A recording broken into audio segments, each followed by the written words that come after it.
Igo Gruden je motor in duša 10 let delujočega društva Slovensko-danskega prijateljstva, ki je nastalo izključno iz ljubiteljske pobude.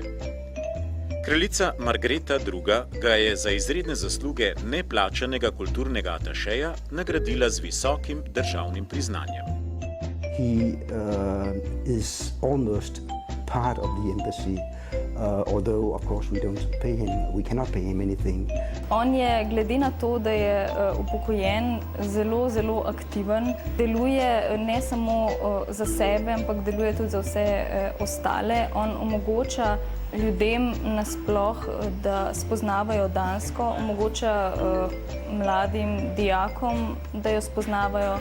Ker sem se odločil, da bom vse svoje upokojenska leta posvečal predvsem tej moji drugi ljubezni oziroma povezovanju prve in druge, se pravi Slovenije z Dansko in Danske s Slovenijo. Pravzaprav krči te geografske in tako medosebne odnose med ljudmi, zato se mi zdi zelo poseben. Poleg tega tudi širi informacije, ki so dostopne mogoče samo nekaterim, ne? In v tem se mi zdi tudi zelo demokratičen. Pred približno 50 leti sem nepričakovano odšel na dansko ljudsko visoko šolo, ali kakor na Danskem rečejo Folkehøjskole. To je ta šola.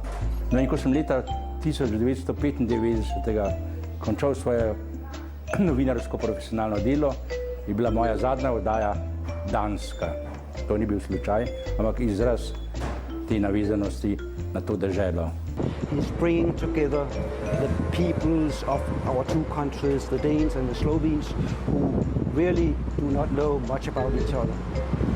Ugotavljam, pa moram reči, da tudi drugi člani, da ima naš predsednik obilo idej, da je poln energije in kar kaže seveda na stanje duha, na mladost duha, in pa tudi, moram reči, telesa, ker ima odlično fizično kondicijo in mi ostali mu včasih tudi kar težko sledimo in veste, iz tega imamo vedno kakšne hece in smeh.